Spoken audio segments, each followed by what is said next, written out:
The following contains explicit language and/or content. Viewer discretion is advised.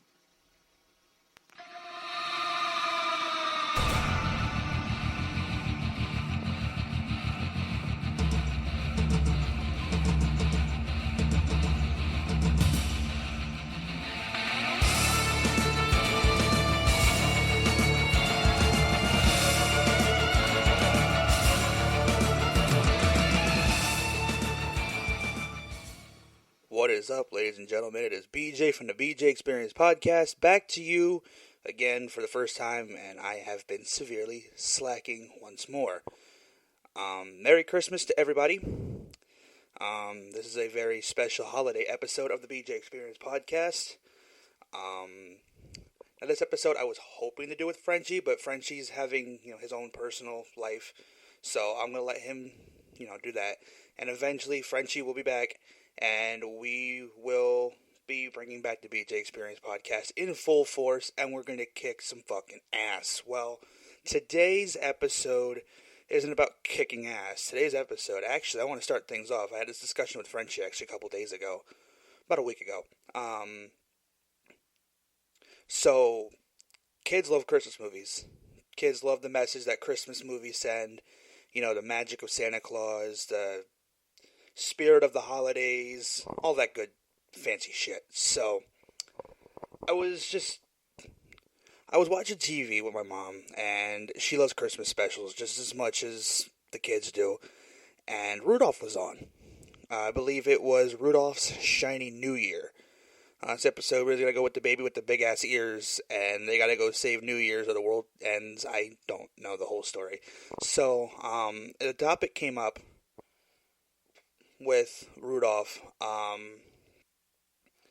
They kind of disrespected him if you think about it.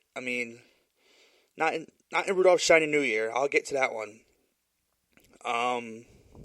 In the original, the OG Rudolph, when did that come out? I want to say, I think it was 69. Nice. When it came out. Anyway. So, Rudolph was utterly fucking useless. Absolutely 100% fucking useless. Because, he was just another ordinary reindeer. Well, they treated him like shit to begin with. Well, his parents did, because they knew that he had the red nose. He had friends. He had people he was playing with him. He had Clarice. I think that was her name. I'm really bad at this. But, he had a squad. He had a team. And the minute they found out he had a red nose, that all changed. They straight up disrespected Rudolph. They laughed at him. They made fun of him. They called him a freak. They told him he couldn't play in no more games. They made a whole song about it. But, that was fucked up. That was fucked up of them to be down with day one since, Rudolph was their best friend. And then they just turn on him because he has a red nose, because he's different, because he has a fucking deformity that he can't fucking help. They decided they were going to go and be assholes about it. And then my biggest problem is, okay, so they tell the kids, be good, Santa Claus is watching. How the hell is Santa Claus going to watch 7 million kids when he didn't even know his own reindeer were being bullied? Fat fuck. Well, anyway, so they were straight up disrespectful to Rudolph until they found out he was useful. The minute Santa Claus was like, oh, I can't see because my old ass is blind. I can't see. And then Rudolph was like, oh, but look, I could do this. And his fucking nose lit up and all that good shit. No. The minute they found out he was useful, they stopped the fucking slander. They stopped picking on him. That's some bullshit. That is some grade A bullshit, and they acted like they were his friends again. If I were Rudolph, I would have kicked every single one of those motherfuckers in the mouth, including Santa Claus.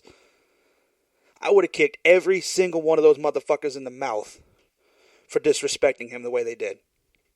I would have kicked motherfucking Donner, I think that was his dad, I don't know, the fucking asshole, whatever one that his father was, Blitzen, I don't fucking know, one of them. I kicked that motherfucker in the mouth too. Disrespectful for no reason. So, Rudolph saves the day, Rudolph saves Christmas, and everybody loves Rudolph now.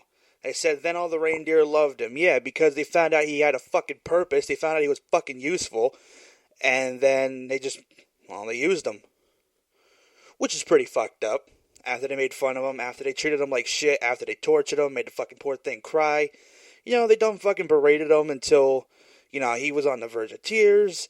And fucking Hermie was like the only one who understood, because Hermie was tired of being fucking treated the way he was being treated. And Hermie straight up told that fucking fat elf to go fuck himself. Shout out to my man Hermie. Shout out to my man Hermie, because he wanted to be a fucking dentist. He didn't want to be an elf. He wanted to be a fucking dentist. And that fat fuck that came in there yelling like fucking Arlie Ermey in fucking Full Metal Jacket learned a lesson that day. Don't fuck with my man's Hermie, because Hermie will fuck your shit up. So Hermie and Rudolph and a whole bunch of other fucking misfits save Christmas, and, well, that's the moral of the story. Bully people until they're useful. Bully people until they are useful. Merry fucking Christmas. Anyway, so we fast forward to Rudolph's shiny new year. Okay, so Rudolph, who I literally just got done going on a rant about for the last 5 minutes about being disrespected, has to go and find Happy, who they be disrespecting too. Now, keep in mind, Happy's only a baby. Happy is only a little ass baby with big ass ears, okay? He has that hat on to hide his ears, which is like, he shouldn't have to. He's a baby, You shouldn't have to hide your deformity when you're a baby. That's pretty fucked up. You're going to laugh at a baby for being deformed. I mean, I'd laugh at a baby for being deformed. I would, but I'm not in a Christmas movie. I'm not supposed to, I'm not there. I'm not in a Christmas movie. I'd laugh at anybody for being deformed. I'm not a nice person. But laughing at the poor baby New Year? The baby New Year, the whole fucking, according to the movie, I guess, he's the reason the New Year comes, and if he doesn't come, the New Year doesn't come, and I don't fucking know. I didn't follow the plot. But I do know they disrespect the fuck out that baby in that movie, including Rudolph, who laughs at him when he takes his fucking hat off and his ears go flying. Rudolph starts laughing at him like, motherfucker, you just didn't get disrespected in the last movie? You didn't get disrespected for fucking 45 minutes in the last movie? Gonna laugh at that poor baby. He's gonna laugh at that poor baby after everything that motherfucker went through in his movie. He's gonna come to this one and laugh at that baby. Fuck that red-nosed little fuck. But in the end, Rudolph's like, yeah, they fucked me up too. In the end, Rudolph was like, yeah, they picked on me, just like I picked on you, but we're friends now, and, well, they saved New Year's. And then there was also Rudolph and Frosty's Christmas in July, which I never saw. There was Frosty the Snowman. There's so many Christmas movies out there that give off the wrong message. Like this, in Frosty, the dude tried to straight up fucking murder Frosty. Legitimately tried to murder Frosty over a hat. And make these kids cry over a hat. Legitimately try to ruin these kids and traumatize these kids' lives. And make these little bastards go to therapy over a fucking hat. Because it was magic. Well, I don't know what the hell his name was anymore. Fuck you. Okay? Fuck you for doing it to Frosty. Fuck you. I don't even like the snow, but Frosty did not deserve that. So fuck you for doing that to Frosty and those poor kids. I know at the end of the movie he became a good guy and Santa Claus was like, if you want to be good, maybe I'll give you a hat. And he goes and writes his Christmas list, but the man tried to straight up traumatize these children. He kidnapped that little girl, for one, and locked her ass in a fucking freezer.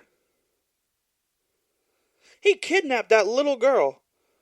And all because he was like, oh, I promise I'm gonna be nice. He didn't go to fucking jail, but the fucking traffic cop was like, hey, you can't walk here. You can't walk here, snowman. But the man kidnapped a fucking little kid and walked free. Again, moral of the story, right there. That's fucked. That is absolutely fucked. I know they have to have the feel-good endings to these movies. They have to have the feel-good story. Make kids smile, make kids happy on Christmas. But for fuck's sake, the man kidnapped a kid. He should be doing at least fucking 20 behind bars. That's at least attempted murder, abduction. My man's looking at least 80 to life right now. So, just because he apologized and said he was going to be good, he got off. Which is some bullshit if you ask me, but whatever. And fucking, even in the fucking movie, the fucking justice system's corrupt. That's okay, I'm not gonna get into that. So, there's a lot of fucked up Christmas movies out there, and one of the most fucked up Christmas movies I've ever seen. One of the most fucked up Christmas movies I have ever seen was The Polar Express. In The Polar Express, the movie is about a train, a magical train that picks up kids to go to the North Pole. Right there sounds like a fucking bad Jeffrey Dahmer plot. That right there sounds like they're about to go diddle some fucking kids, and it's just no bueno. So, in the Polar Express, this loud ass train comes and shakes the entire fucking block, knocking this kid's shit off his fucking desk, knocking shit off his wall. Nobody else heard the fucking train. Nobody else heard that fucking train. Except for that little kid. Who, by the way, never even had a fucking name in the movie. I don't think anybody in that movie had a fucking name besides Santa Claus. And Steven Tyler. He was at the end of the movie. But fucking nobody had a name in that movie. The little girl, if she had a name, I didn't catch it. Fucking other kid with the fucking big goofy glasses, I guess his name was Know-It-All, I guess, I don't know. He looked like fucking, what's his face character? Fucking Mouth from the Goonies.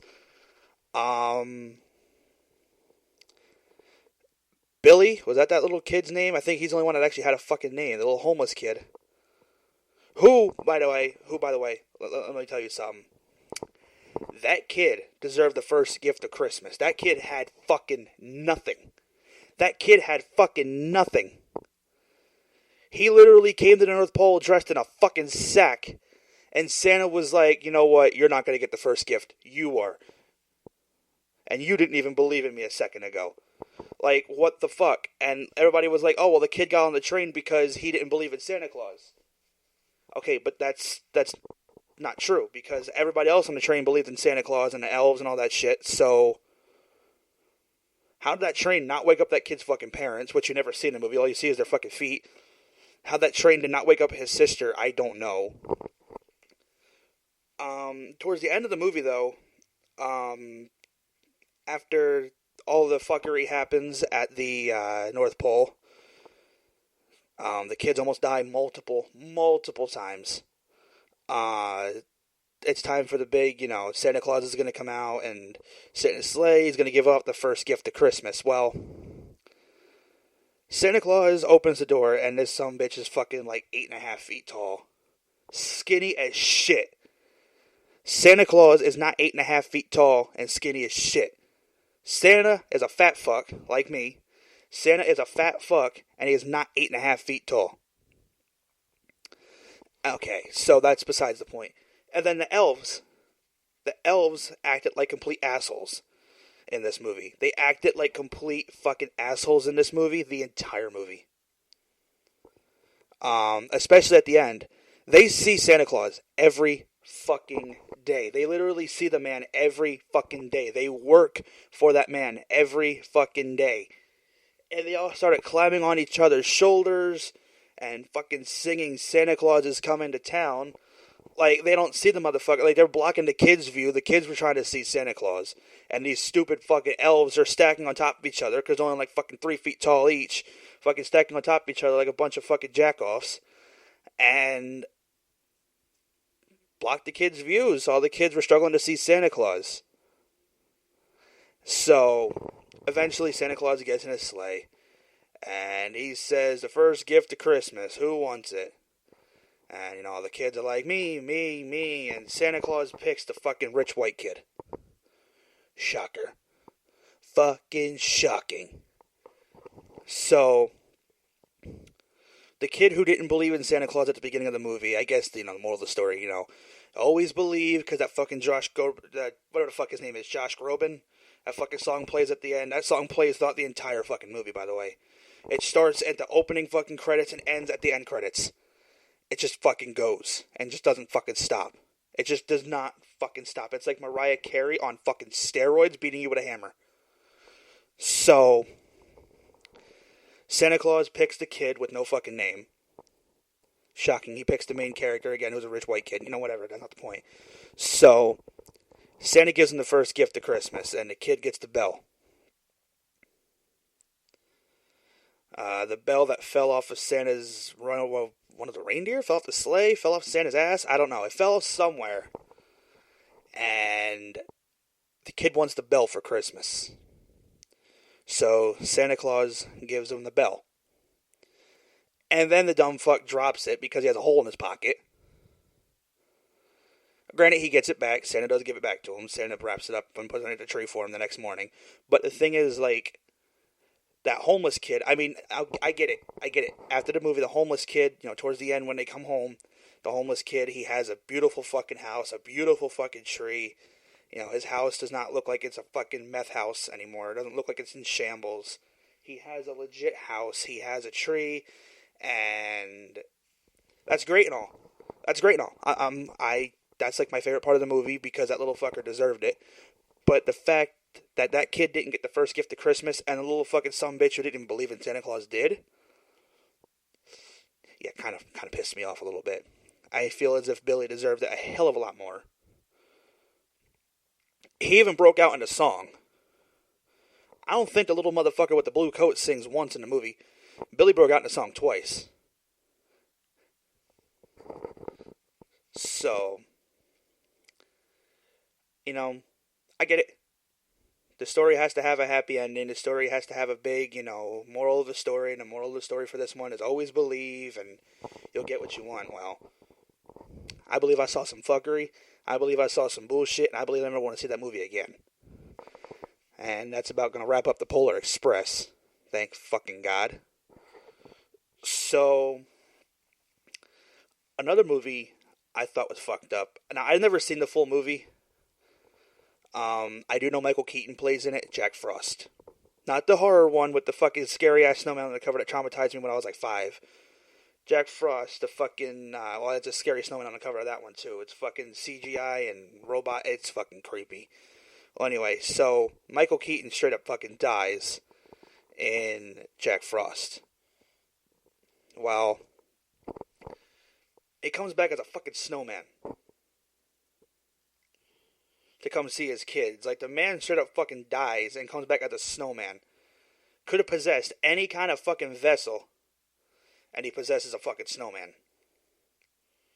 Now, keep in mind, now he can't come inside, because he's gonna fucking melt. He's gonna get pissed on by the dogs. When it gets warm out, he's gonna melt again. Man can't even have soup, he can't have pizza, he can't have nothing hot. Why would you do that? And then when he melts and fades away again, he's leaving his kids again. So he dies, leaving his kids behind, comes back, and then when he melts again, he's gonna fucking traumatize the kids even more. The fuck is the point of that? That's fucking horrifying. I would not put my children through that. I would have possessed a fucking homeless guy, because in the end, at least the homeless guy would have ate and had a fucking shower for the first time in 5 years. Like, I hate Christmas movies. I really fucking hate Christmas movies. It's not as bad as Christmas music, though. Christmas music, and there's like 3 Christmas songs I actually like.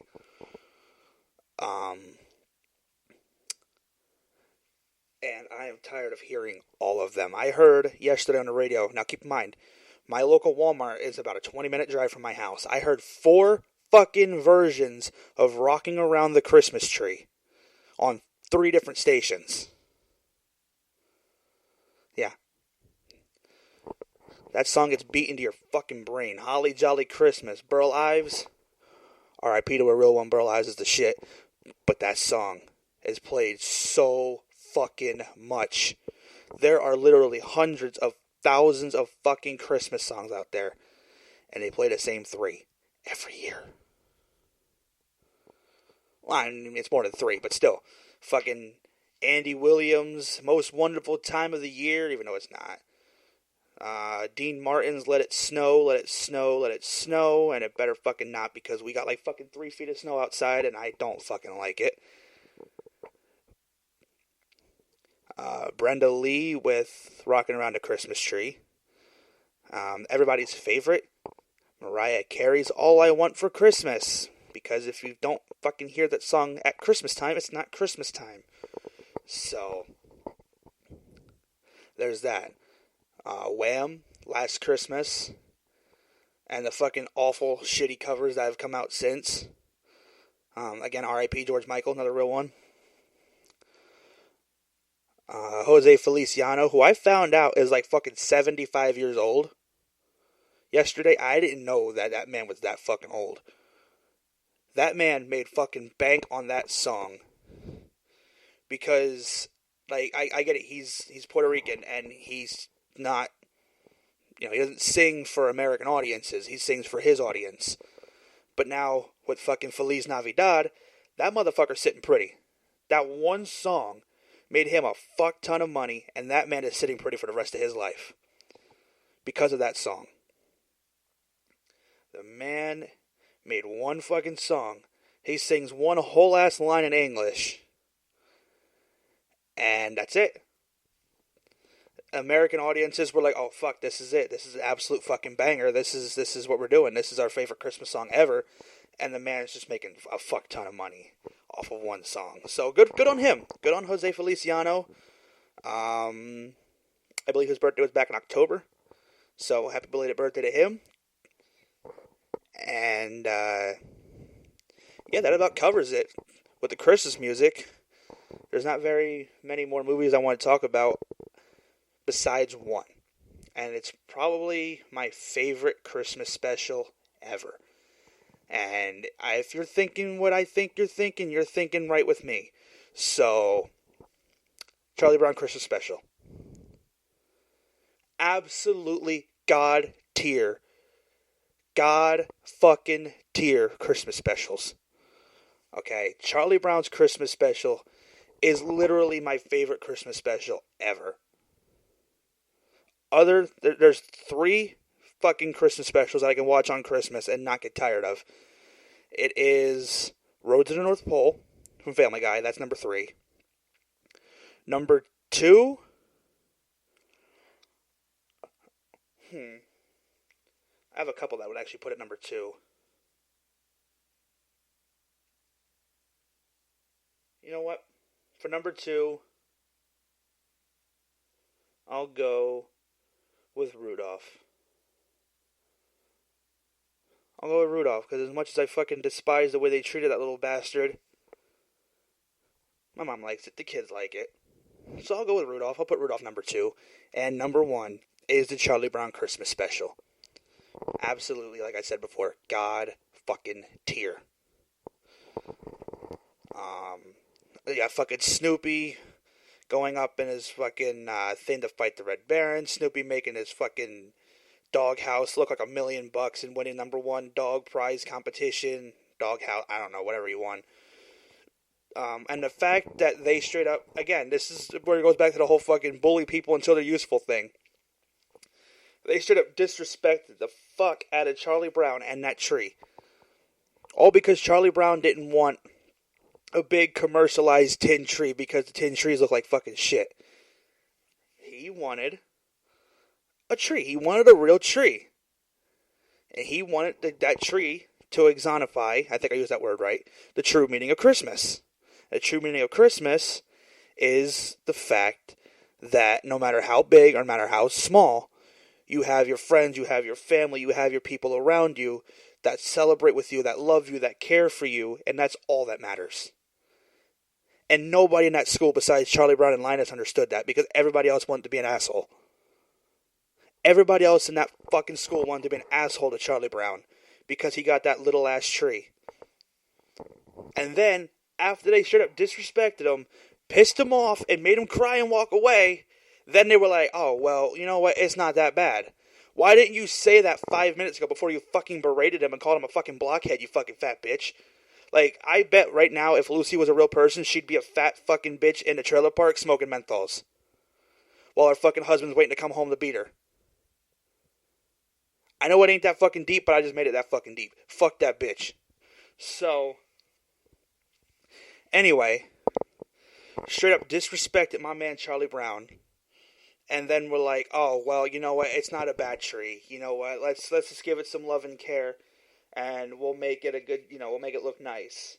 After they told him how shitty it looked, after they told him how stupid he was, and how bad of a decision it was, they decided, all right, you know what? We're gonna make it look nice. Like, what was the purpose of making the kid cry literally to a minute later say, it's not a bad looking tree? What was the point? What was the whole point of that fucking scene? To disrespect my man like that. Charlie Brown, I'm just saying, Charlie Brown in this era would have been a school shooter. Charlie Brown would have been responsible for Sandy Hook. I'm just saying. Charlie Brown would have been immediately responsible for Sandy Hook if he was fucking still alive, or a fucking real person. Or Charles Schultz, based off who the Charlie Brown's based off of, if he was still alive, he would have been responsible for Sandy Hook. There you go. So, again, even though they should have disrespected Charlie Brown, the music is good. The fucking Vince Guaraldi trio absolutely kills the fucking soundtrack, like they always do. Linus and Lucy, the fucking theme song for the Peanuts, is an absolute fucking banger. Always will be. Always fucking will be. And at the end of the movie, they all sing, what song do they sing? They're fucking going, ooh, at the end of the movie. Something about the fucking newborn king. I don't know. So anyway, it's some Jesus shit that I don't care about. I'm not a religious person. So, yeah, Charlie Brown Christmas special. Absolutely God tier, despite that whole fuckery scene where they disrespect Charlie Brown for like 5 minutes straight. And then are like, well, you know what? Maybe it's not that bad. Like, fuck them kids for doing that to him. That's fucked up. And Charlie Brown is an absolute god for not fucking their shit. Charlie Brown is an absolute god for not fucking those kids up. Absolute god for not dropping that motherfucking Lucy. So, Christmas specials, not good. Christmas music, even worse. Hallmark Christmas specials make me want to fucking sodomize myself every time I fucking hear them. Oh, look, I'm a sad white lady with no purpose. I left the big city to chase my dreams, and now my dream has failed. And, oh, look, here comes a rich white guy that looks good. Let's make a movie and Christmassy. We'll throw some snow on the ground so it says it's fucking Christmas. Fuck you. Fuck you, Candace Cameron. Fuck you, Kirk Cameron. And fuck everybody on the Hallmark Channel. I hope y'all don't have a good Christmas. I hope y'all get coal in your stocking, and I hope your cat shits on your floor. Anyway, fuck those movies. That's about all I gotta say for Christmas. So thank you to tuning in to the BJ Experiences Podcast's first ever Christmas special.